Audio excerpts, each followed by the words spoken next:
안녕하세요. 태양광도사 태도사입니다. 오늘은 구독자님들이 많이 문의해 주시지만 사실은 가장 기본적이고 원초적인 부분을 소개하도록 하겠습니다. 내 땅에 태양광이 되나요? 라는 주제인데요. 여러분들이 알고 계시는 본인의 소유 땅들은 99.99%가 안 된다고 보시면 될 것 같습니다. 대부분 조례가 약한 곳들은 이미 태양광 허가를 많이 내가지고 건설을 해서 한전에 선로 용량이 부족한 곳이 많기 때문에 신규로 허가를 낸다고 하더라도 발전하는 데까지 오래 걸릴 텐데요. 내 땅에 허가가 나는지 안 나는지 이런 부분들을 아셔야 본인 땅이 안 되더라도 되는 땅을 찾을 수 있고, 또한 분양을 할 때도 분양 사기를 당하지 않을 수 있는데요. 태양광도사가 오늘 내 땅에 태양광이 되냐 안 되냐 속속들이 알려드리도록 하겠습니다. 일단 토지가 있으시면 제일 먼저 확인하셔야 되는 거는 도로가 있는지 없는지부터 보셔야 됩니다. 태양광 허가를 하기 위해서는 허가용 도로가 꼭 있어야 되는데요. 태양광은 시골에 하다 보니까 지목상 도로가 아니라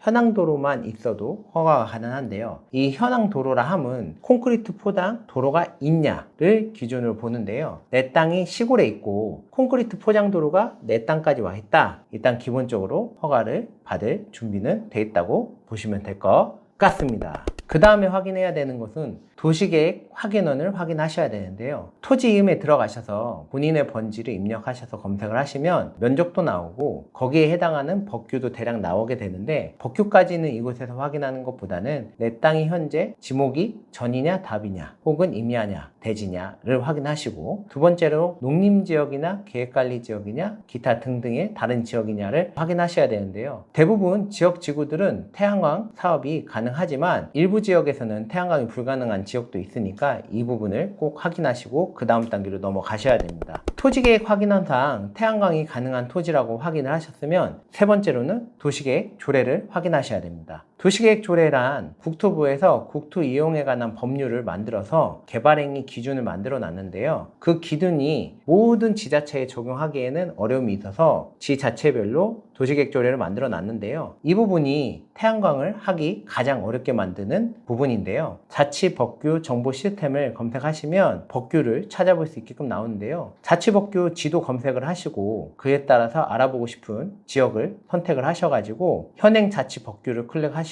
태양광으로 검색하거나 재생에너지로 검색하면 태양광에 관련된 도시계획 조례 내용이 나오게 되는데요. 예를 들어서 경기도 안성시 같은 경우는 도시계획 검색을 하면 제20조 개발행위 허가 기준에 태양광 발전 설비의 허가 기준은 다음 강목의 기준에 적합해야 된다 해서 도로에서 200m 이내에 입지하면 안 되고, 농어촌 도로에서 100m 안에 입지하면 안 되고, 전기사업 허가 인접주택가는 5호 미만은 200m, 5호에서 10호 미만은 300m, 10호 이상은 500m, 이런 식으로 이격을 해야 되는 규정들이 나오는데요. 대부분 조례들은 도로에서 이격거리를 해야 되고 또한 민가에서 이격거리를 해야 되다 보니까 이 거리가 멀어지면 멀어질수록 도로도 없고 한전 전봇대도 없고 또한 발전량도 좋지 않은 곳들이 많기 때문에 태양광 발전 사업이 어려워졌는데요. 예전에는 이런 도시계획 조례들이 없기 때문에 도로변에도 설치하고 또한 일조권이 좋은 데를 위주로 매입을 해서 발전소를 했었는데요. 2017년도, 2018년도에 태양광 붐이 불다 보니까 너무 태양광이 우후죽순 들어오고 지역 주민 간의 민원이 많이 발생하다 보니까 지자체별로 조례를 만들었는데요. 안성시 같은 경우는 도로에서 200m지만 다른 지자체에서는 100m도 있고요. 어떤 지자체에서는 1000m까지 이격을 해야 되는 곳들이 있는데요. 조례가 센 곳으로 가면 결국은 선로 용량은 남아있지만 태양광이 가능한 토지가 없기 때문에 개발이 불가능한데요. 선로가 있다고 하더라도 도시계획 조례 때문에 태양광 허가가 안 나서 땅을 괜히 사는 경우들이 발생하니까 이 부분은 꼭 확인하셔야 되는 절차고, 만약에 이 부분이 어렵다고 하면 내용을 보시고 관할 지자체의 담당 공무원에게 전화를 하셔서 이 땅이 태양광이 되느냐, 조례에 저촉되지 않는지 꼭 확인하시고 추진하시거나 구매하셔야 됩니다.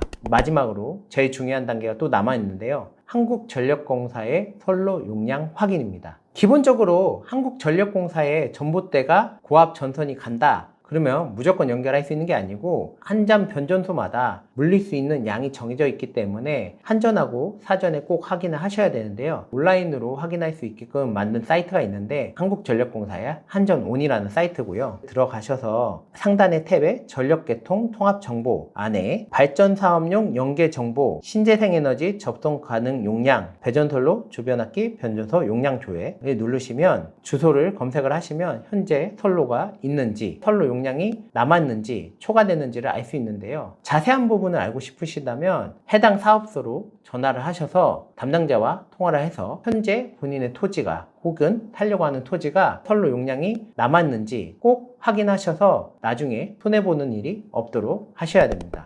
이와 같이 태양광 발전소가 많이 건설하기 어려운데요. 10년 전에는 이것보다 훨씬 쉽게 건설을 했고 앞으로 10년 뒤에는 태양광도사가 생각할 때는 더욱더 어려워질 것으로 판단되는데요. 현재가 가장 태양광 발전소를 건설하기 좋은 시기라고 생각하시고 태양광 발전소에 즉시 도전해 보시길 바랍니다. 오늘은 태양광도사가 과천에 있는 경기지사에 나와서 촬영을 해봤는데요. 여러분들이 관심을 가져주셔서 태양광도사가 서울 경기권까지 진출하게 되었는데요. 앞으로도 열심히 하는 태양광도사가 되도록 하겠습니다.